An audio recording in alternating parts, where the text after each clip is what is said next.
tema da palavra de hoje é pregar com ousadia. Eita glória!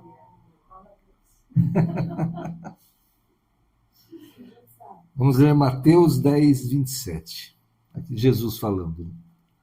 O que lhes digo às escuras, repitam à plena luz. E o que é dito para vocês ao pé do ouvido, proclamem dos telhados.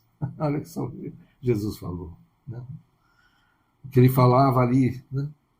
Só para os seus discípulos, num lugar reservado.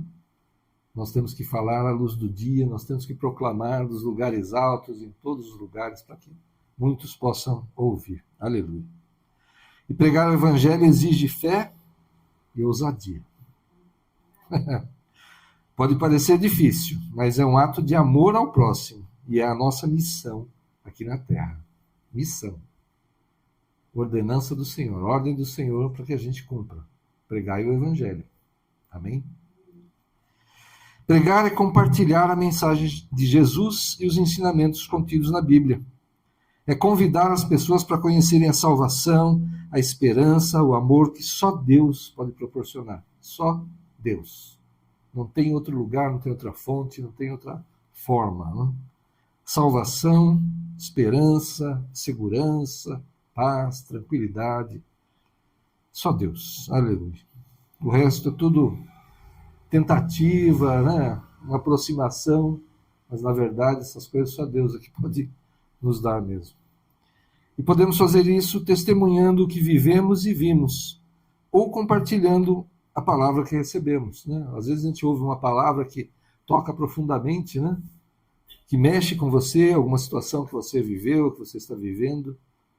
Fala dessa palavra para as pessoas, você pode chegar. Uma vez a gente estava num grupo de oração, e de homens ali, a gente estava compartilhando algumas coisas, eu compartilhei uma experiência com Deus, uma estratégia que Deus deu, o irmão estava ouvindo assim, eu vou usar isso na minha vida.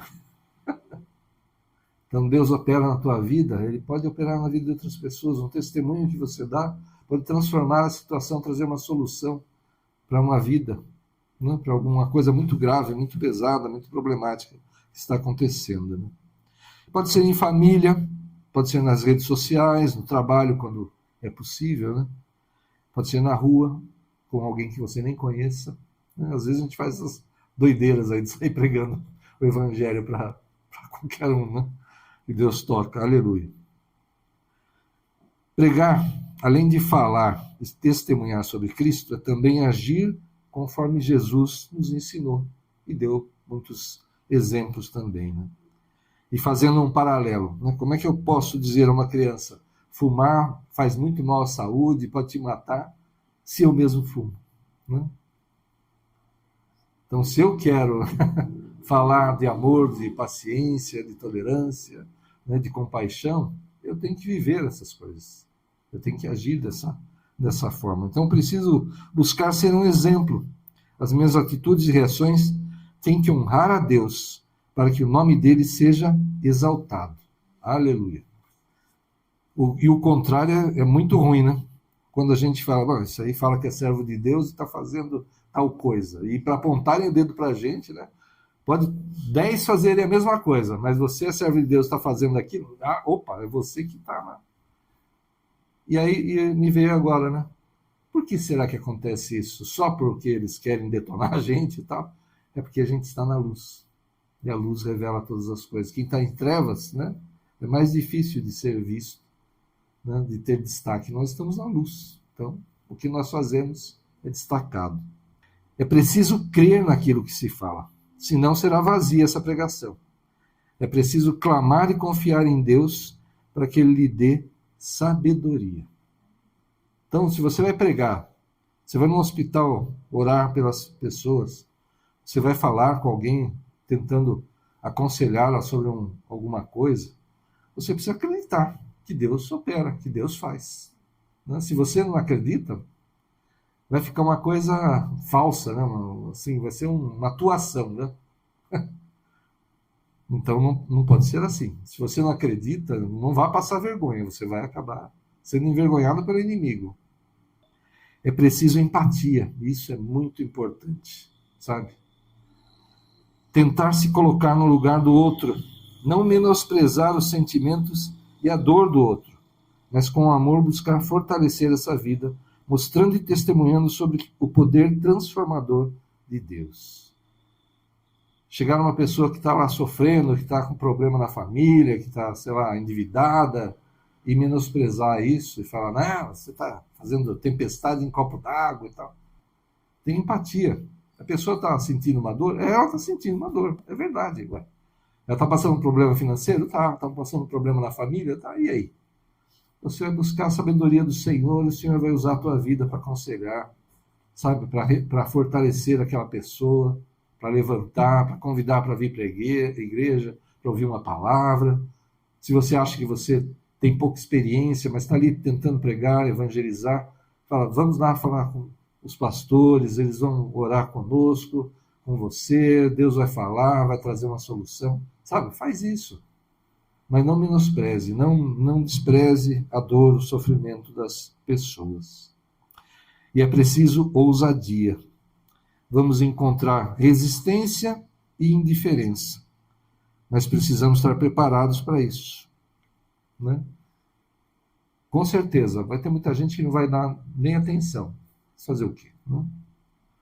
E vai ter resistência também, gente que foi machucada, foi enganada, ou sei lá, pensou numa coisa quando foi para uma igreja e acabou saindo, teve problema com um servo de Deus que, né, deu mau testemunho. Então você vai encontrar resistência, né, vai encontrar essa indiferença também, muitas vezes, mas não desista. Não? Ainda mais se for uma pessoa próxima a você, né? Busca oportunidade, né? A gente tem que ter sabedoria, com certeza, para isso também, mas procure falar do Evangelho, testemunhar para a pessoa. Chegou uma oportunidade, aconteceu alguma coisa, quando aconteceu isso na minha vida, Deus fez tal coisa assim, assado, nem eu acreditei na hora, mas estava lá. Tipo Pedro, né, saindo da prisão, e passa passa mais 4 guardas, a porta abre automaticamente, aí ele fala, ué, não é sonho, é verdade? Aí você pode estar como quem sonha, né? Como diz a palavra, como diz o louvor, né? Mas é Deus agindo, é Deus operando mesmo, né? Então fale com confiança, use a palavra de Deus como sua base, não inventa, sabe? Cita a Bíblia, né? No que couber, né? Com as suas palavras até, mas usa a palavra de Deus, você não precisa inventar nada, tem muita coisa lá para você falar. Aliás, eu posso dizer que tem tudo, né? Se for ver, tem assunto para tudo ali, para combater tudo que pode colocar contra você e tal, mas usa a palavra de Deus, né? E compartilhe a sua própria história. Se você fizer isso, quer dizer, uma coisa pessoal, principalmente com quem te conhece, né? Você compartilha a sua vida e fala, né? Que nem eu falo. Acho que se eu não tivesse me convertido, se eu até não tivéssemos entrado na igreja, né? A gente já era casado, já tinha a Monique, nossa primeira filha, talvez nosso casamento não durasse nem até ter nascido o Felipe, nosso segundo filho, né? A gente já tivesse separado, sei lá, há muito tempo. Por quê? No mundo é o que está, acho, mais acontecendo, divórcio, separação, depois de, sei lá, muitos anos de casado. Parece estar tão comum isso, né? As pessoas nem se toleram mais, né? Mas com Deus é muito diferente. Então fala da experiência, fala da sua experiência com Deus, o agir dele na tua família, na tua vida, no teu casamento, no teu trabalho, tantas vezes, tantas coisas, né? Esteja preparado para a rejeição. Nem todos aceitarão a mensagem. A ousadia é uma disposição de continuar mesmo diante de desafios. Então, esteja preparado. Vai acontecer? Vai. Então, você sabe que vai acontecer. Já está sabendo, já está preparado. Aconteceu com um, vai para outro, e assim por diante. Um dia talvez volte nessa pessoa, Deus toque, você plantou sementes ali, elas podem germinar, crescer, frutificar. Como desenvolver a fé e a ousadia para pregar o Evangelho? É um processo contínuo. Tá? Fortaleça a sua relação com Deus. Aprofundar sua vida de oração, estudo da Bíblia é essencial, com certeza. Quanto mais você orar, quanto mais você ler a palavra, quanto mais você conhecer a palavra, as experiências que Deus mostra ali, tantos homens e mulheres, né? Que Deus coloca o que fez de errado e o que fez de certo, né? Os milagres que ele operou nessa vida e através dessa vida. Então, quanto mais você conhecer, mais situações do dia a dia você vai poder falar sobre elas com base bíblica. Amém? E também desfazer as mentiras, porque tem muita coisa que o pessoal distorce a palavra de Deus. Não é que nem um dia eu estava falando do evangelho para um rapaz, e ele falou, engraçado, né? Deus colocou Adão e Eva lá no paraíso, né, naquele jardim, os dois peladões, e não queria que eles fizessem nada? Como assim? Aí o pecado original e tal. Eu falei, não. Grande engano do mundo, né? Deus falou o que para eles? Crescei e multiplicai. Era para eles terem relação, terem filhos. Mas então qual que é o pecado? O pecado original? Diferente do que mostram em filmes, em temas, em blá blá blá aí, né? Não é o sexo, com certeza não. Que ali era abençoado. Eles eram marido e mulher, né? Quem fez o casamento deles foi Deus, né? Então, o pecado original é a desobediência. A arrogância do homem de se querer colocar no lugar de Deus, né? Ser como Deus. Esse foi o pecado original. A desobediência. Nada a ver com o quê? O pecado original e tal, coisa de romance, isso aí. Nada a ver. Então eu falei para esse rapaz, por quê? Essa parte da Bíblia eu sei bem o que é, e ele estava enganado. Eu falei para ele, eu pude, né, ministrá-lo sobre isso. Então a gente tem que ter esse conhecimento, tem que ter esse discernimento das coisas, do que é o certo, o que é errado, o que está na palavra, o que não é, o que é realmente de Deus, o que não é. Né? Então, quanto mais você conhecer a palavra de Deus, mais você orar, mais você tiver essa relação próxima com Deus, essa intimidade com Deus, mais você vai poder falar do Senhor. E Ele vai usar a tua vida, né? Quando Ele quiser. Quanto mais você conhecer a palavra, terá mais segurança e confiança para evangelizar. Com certeza. Leia e medite na palavra de Deus todos os dias. Tenha isso como compromisso. Faz um compromisso com Deus de ler mesmo a palavra, nem que seja um pouquinho, né? Você vai estar aprendendo cada vez mais. O Senhor vai falar com você. Ore para que Deus lhe capacite. Isso é fundamental também. Quem capacita é Deus, principalmente a falar da palavra dele, né? Uma vez conversando com um pastor, que eu não sei, acho que ele não tinha feito teologia, mas ele estava discutindo, conversando com um teólogo, um cara muito fera no estudo da teologia, formado e tal. Mas ele, com o Espírito Santo, ele era muito mais profundo do que o teólogo. Sabe? É como falar de história.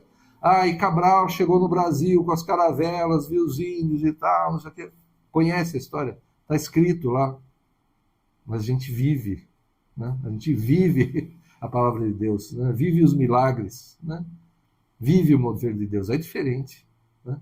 Você conhecer, ler sobre a coisa, estudar, pode se aprofundar muito, e não é errado se aprofundar no conhecimento, mas é fundamental ter o mover de Deus, ter o agir de Deus na sua vida para que você possa levar a palavra de Deus. Então, ora para que Deus te capacite.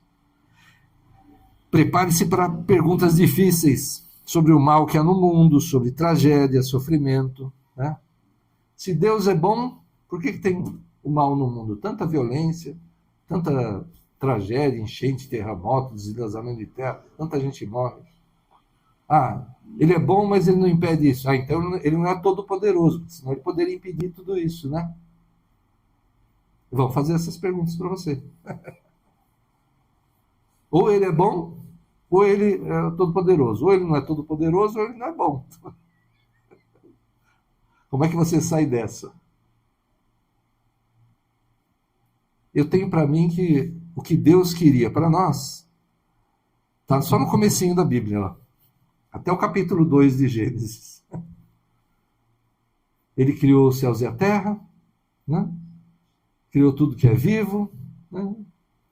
terra, água, mar, né, essas coisas.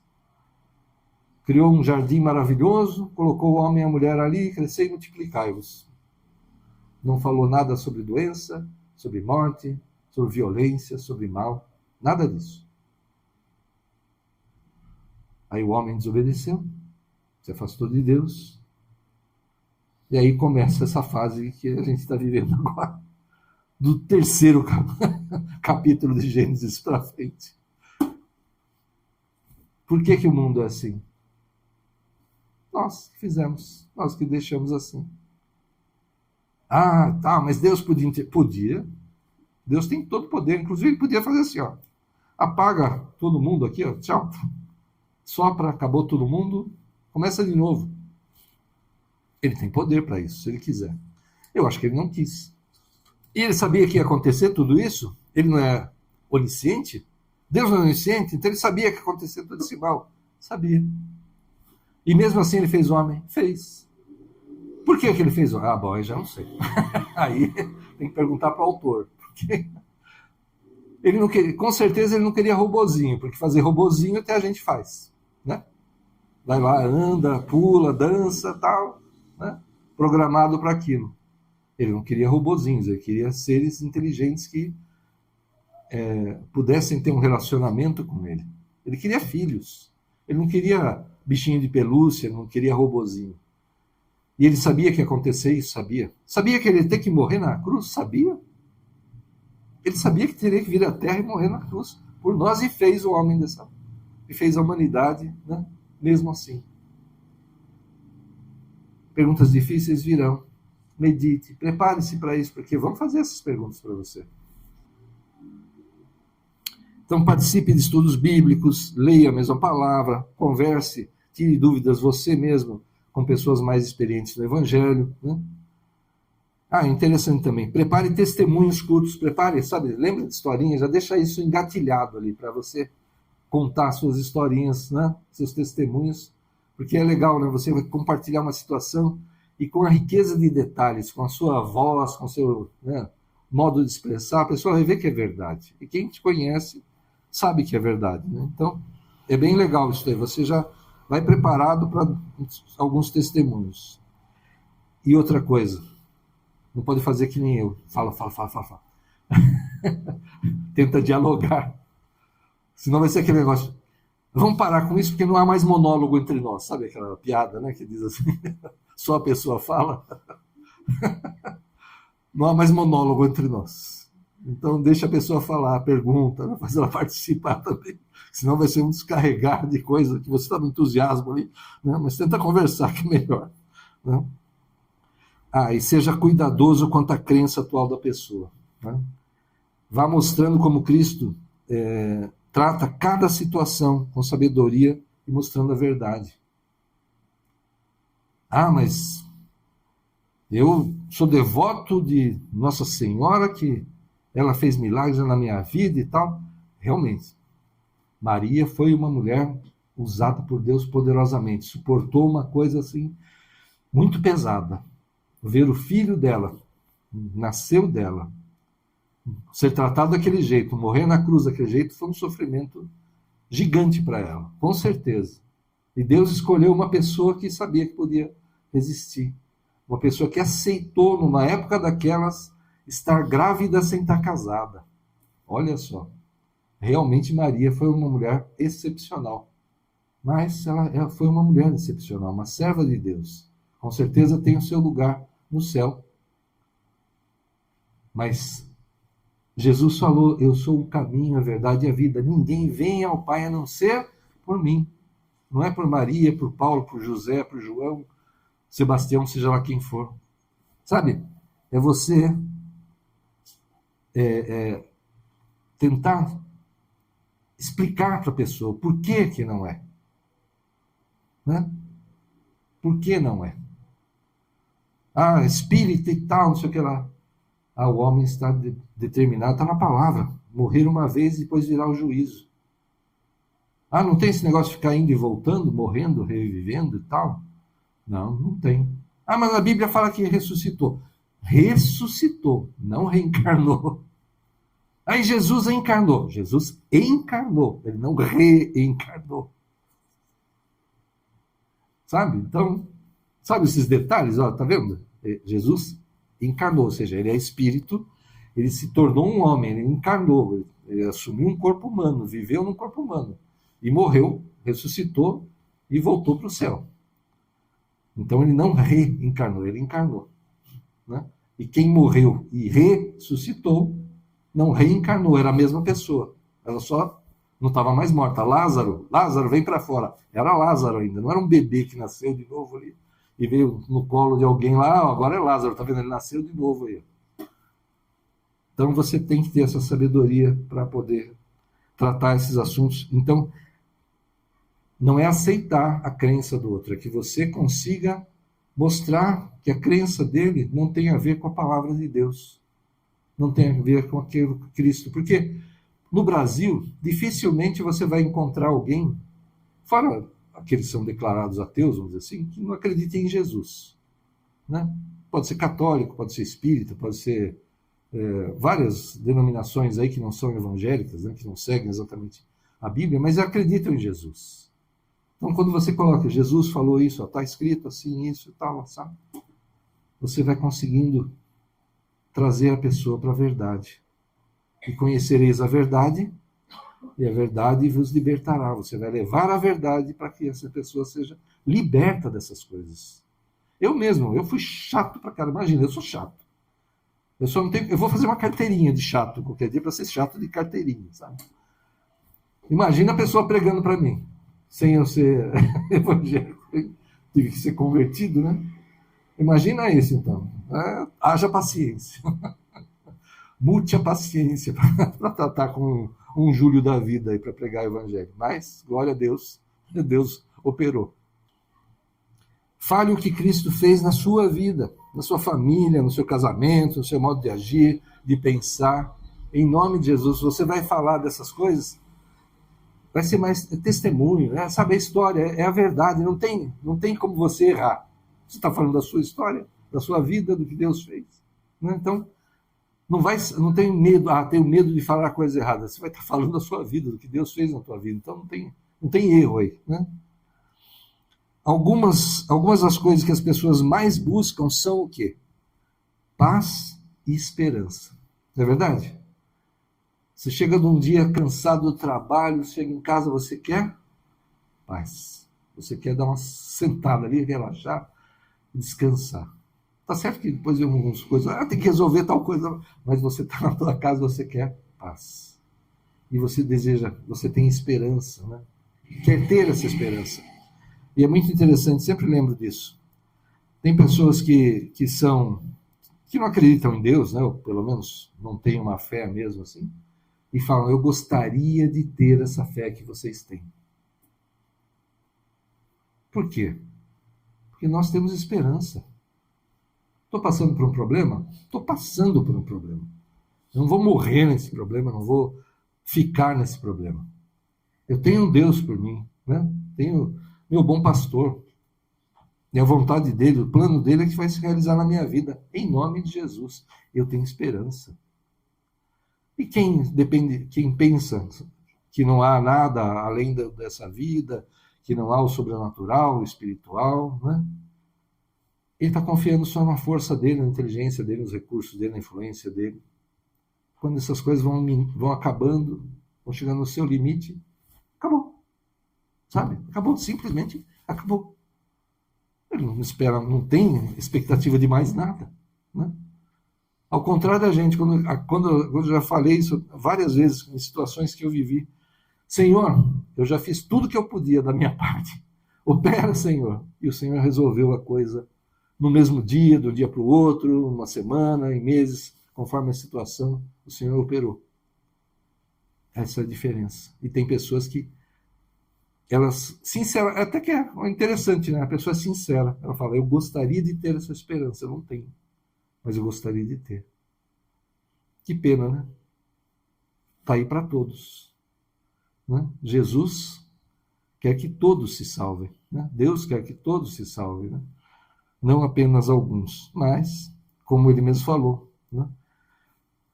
Nem todos virão, nem todos vão aceitar, nem todos serão salvos. Né? Olha só, Marcos 16. E disse-lhes, é Jesus falando, ide por todo o mundo, pregai o evangelho a toda criatura.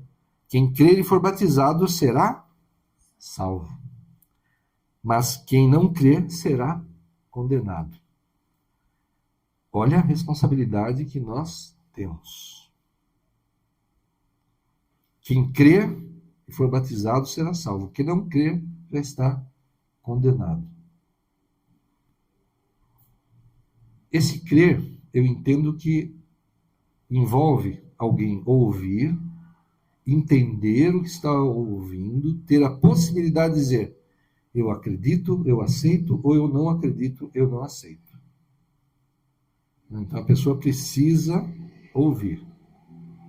Ela precisa entender. Né? Para crer ou não crer.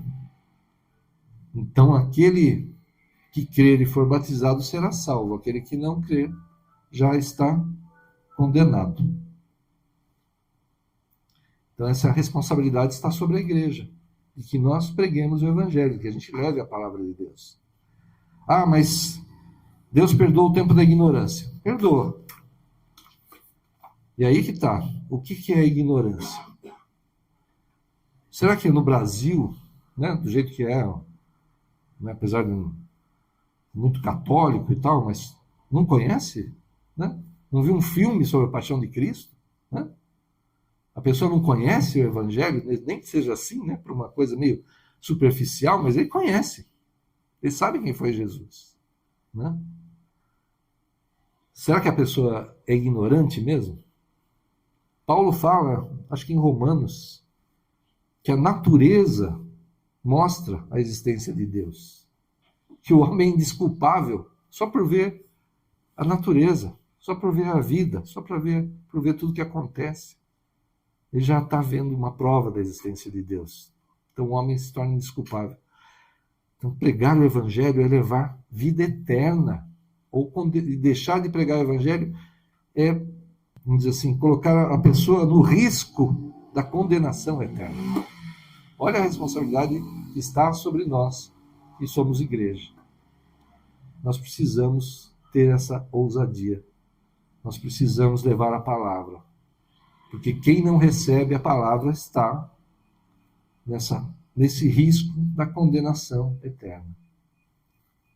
Eu entendo assim, que a pessoa precisa ouvir, entender o que está ouvindo e ter a capacidade ali, né, a possibilidade de decidir. Eu aceito, eu creio, ou eu não aceito e não creio. Aí vai cair nessa palavra mesmo. Aquele que crê e for batizado será salvo, aquele que não crer já está condenado. Mas nessa condição de conhecer mesmo, de ouvir mesmo, tem que ser. Porque assim, eu, por exemplo, quando andava em São Paulo com aqueles guias em papel, parava 50 vezes na rua para chegar num lugar, porque eu me perco até com GPS, imagina com coisa de papel. Eu vou chegar no céu sem mapa?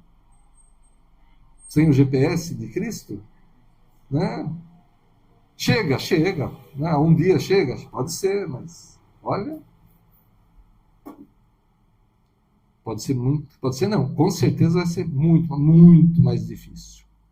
Com Cristo é garantido. Você está no banco do passageiro, com um motorista especializado, que não erra nada, que não atrasa, e você vai chegar no céu, vai estar com Cristo. Agora, quem não tem o GPS, quem não tem a palavra, quem não conhece a Cristo, ele vai no rumo. Eu acho que é por aqui, eu acho que é por ali. E tomara que aqueles que a gente ama, né, cheguem também conosco lá, né? Ah, mas você quer garantir que eles cheguem? Pega o evangelho. Aproveita as oportunidades. Nós temos essa responsabilidade, então. É uma ordem de Jesus. Ide e pregai o evangelho a toda criatura. Né? Então comece pelos que são próximos. Pregar é amar.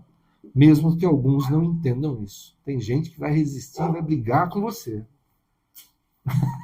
Né? Vai brigar mesmo que você fica pregando, que você fica toda hora falando desse Jesus, né? Ô Jesus! Eles vão brigar com você, mas continua aproveitando as oportunidades e falando de Cristo. Né? Em nome de Jesus. Curva a tua cabeça, vamos orar. Senhor, em nome de Jesus, nós te pedimos perdão, Senhor. Quando fomos covardes, Senhor, quando perdemos oportunidades, Pai. Ou quando, com nossas atitudes, nós afastamos as pessoas de Ti. Meu Deus, perdoa-nos, Senhor. Tem misericórdia, Pai. Senhor, corrige-nos, Senhor, individualmente, Senhor. Corrige-nos individualmente e como igreja, Pai. Em nome de Jesus, Senhor. Para que possamos levar o Teu Evangelho mesmo, Senhor. Em nome de Jesus, Senhor. Pai, capacita-nos, Senhor. Nos dá sabedoria, Pai. Fala através dos nossos lábios, Senhor. Em nome de Jesus. Que nem nós possamos entender, Senhor, a sabedoria das palavras, o modo de falar, mas com certeza vamos reconhecer que é o Senhor usando as nossas vidas. Então usa mesmo, Senhor. Envia-nos a nós, eis-nos aqui, Senhor, para pregar a Tua palavra, para testemunhar de Ti, para levar resgate e salvação, Senhor, em nome de Jesus. Cura os corações feridos, Senhor.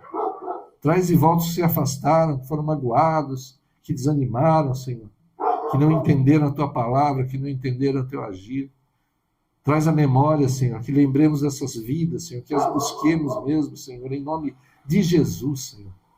E que possamos levar, sim, Pai, o Teu Evangelho, a Tua palavra, a salvação, o resgate, Senhor, a todos os que nos cercam, Pai, principalmente da família, Senhor, os colegas do trabalho, os amigos, Senhor, em nome de Jesus, vizinhos, que comecemos por aí, Senhor, e aqueles a quem o Senhor separou para isso, que possamos levar a palavra a muitos lugares, Senhor, até lugares distantes, Senhor, em nome de Jesus. Usa mesmo a Tua igreja, Pai. Usa, Pai, usa. Não queremos ser um clube, Senhor, de reuniões, Senhor. Nós queremos ser igreja, Pai. Esse é o desejo do nosso coração, dar frutos para Ti, Senhor. Então que o fruto do Teu Espírito se manifeste em nós, Senhor. Derrama dons, Senhor, todos os dons necessários para que a gente leve a Tua palavra, para que a gente possa largar as estacas do Teu reino nessa terra, Pai. Para que todos aqueles a quem amamos, Senhor, estejam conosco, Senhor, no céu, Senhor, no paraíso. Senhor, que tenham essa esperança mesmo, Pai, em nome de Jesus. Usa-nos, Senhor. Usa, Senhor, as nossas vidas. Capacita-nos, Senhor. Ajuda-nos a focar nisso, Pai. Em nome de Jesus, ajuda-nos, Senhor. E com certeza, Pai, isso trará muita alegria aos nossos corações, Senhor. E com certeza alegria ao Teu coração, como foi esse batismo, que dia feliz, que dia alegre do batismo na igreja. Aleluia, Senhor. Glórias a Ti, Pai. Continua operando, usando a Tua igreja, Pai. Que a gente cresça conforme a Tua vontade, Pai. Cresça em vida, Senhor, em frutos, Pai, em nome de Jesus. Perdoa-nos, capacita-nos e ajuda-nos, Senhor, a dar frutos para o Teu reino, Senhor. Em nome de Jesus, clamamos a Ti e Te damos graças, Senhor. Em nome de Jesus, vai debaixo dessa unção, de ousadia, de fé, de coragem, de conhecimento, de discernimento, para levar a palavra, levar resgate, levar salvação, trazer de volta os que se afastaram. Vai, para cumprir essa missão que Cristo nos deu. Em nome de Jesus, vai, em nome do Pai, do Filho e do Espírito Santo de Deus. Amém. Glória a Deus, que Deus abençoe a todos. Aleluia. Glória a Deus. Aleluia.